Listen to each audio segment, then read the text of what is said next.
Hola, muy buenos días, tardes y noches. Nosotros vamos a presentar la práctica 3, lámpara automática de la implementación de sistemas mecatrónicos. Nosotros somos Javier Sánchez Mendoza, Marcos Uriel Escuara y yo soy Arturo Ayala Argudín.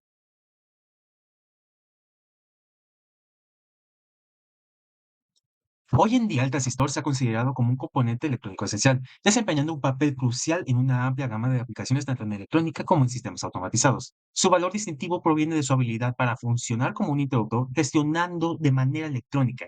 Enfocándonos en la optimización del consumo energético, se está considerando el desarrollo de un sistema que habilite el encendido automático de aparatos que operen como una alimentación de 120 volts de corriente alterna, tal como una lámpara. Se plantea el desarrollo de un sistema automatizado de activación para dispositivos que funcionan con 120 volts de corriente alterna, ejemplificando por una lámpara. Este sistema se basará en el esquema presentado en la figura 1, donde se sustituirá el interruptor mecánico por un transistor BJT. Se integrará adicionalmente una fotoresistencia en la base del transistor para proporcionar control sensible a la luz. La finalidad es que la lámpara se active de forma autónoma en condiciones de baja luminosidad ambiental y se mantenga inactiva ante la presencia de luz. Los siguientes son los conceptos fundamentales para la comprensión de la práctica.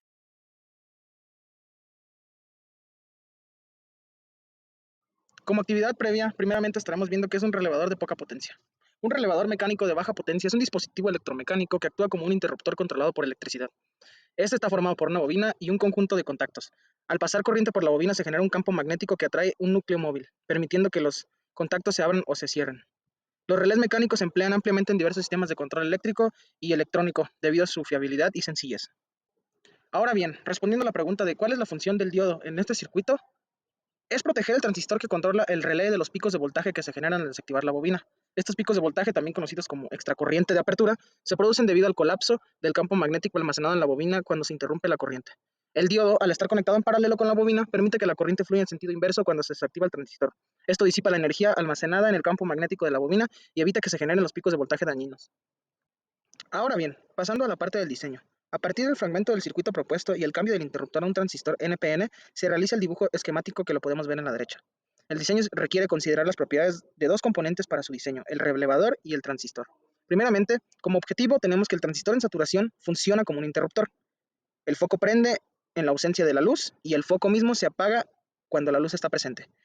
Antes de hacer todo esto, como información previa, teníamos la corriente de activación para el relé, el voltaje base emisor del transistor NPN, el valor constante beta o HFD del transistor, la fotorresistencia, la cual aumenta sin luz y disminuye con luz. La información previa se adquiere por las hojas de datos de los componentes a utilizar. La información que es de interés es la corriente de activación del relé, que es la corriente de colector para el transistor, el voltaje de operación del relé, el voltaje base emisor del transistor, la constante beta o HFE y las conexiones de los componentes. Con la información previa se calcula primero la corriente de base y posteriormente la corriente de base saturada. Luego se calcula el voltaje en la resistencia con una malla y finalmente se calcula el valor de la resistencia para que el transistor NEPN opere en saturación. Este es el valor total de la resistencia en base, por lo que se debe restar a este resultado el valor mínimo de la fotorresistencia para agregar el resto de resistencia. Se aclara que el valor mínimo de la fotorresistencia utilizada es cercano a 0 ohms y se usa una resistencia fija de 200 ohms por seguridad, y porque este valor permite el flujo de corriente para la activación del relé. Debido a que la fotorresistencia funciona de manera que, al exponerse a la luz, la resistencia disminuye y en ausencia de luz la resistencia aumenta, se debe usar relé en normalmente cerrado. Las imágenes muestran la simulación del circuito y se muestra la medición de la corriente cuando el relé está activo y cuando está desactivado. Cuando no fluye corriente o fluye menos de la demandada por la bobina, el gatillo del relé permanece en posición cerrada y, por tanto, el extremo derecho del circuito permanece activo. El foco se enciende. En cambio, cuando fluye la corriente demandada o más de la demandada por la bobina, el gatillo del relé se activa, el campo magnético generado jala el gatillo y se desconecta el circuito del extremo derecho.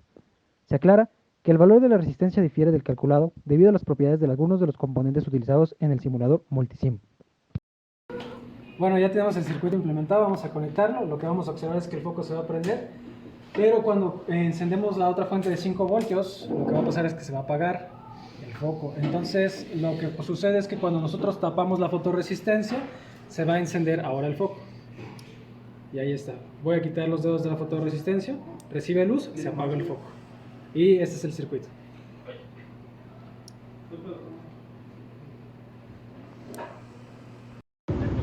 El empleamiento de transistores en estado de saturación en los circuitos eléctricos ofrece una manera eficaz de regular el encendido y apagado de diversos dispositivos, como motores, ventiladores y luces.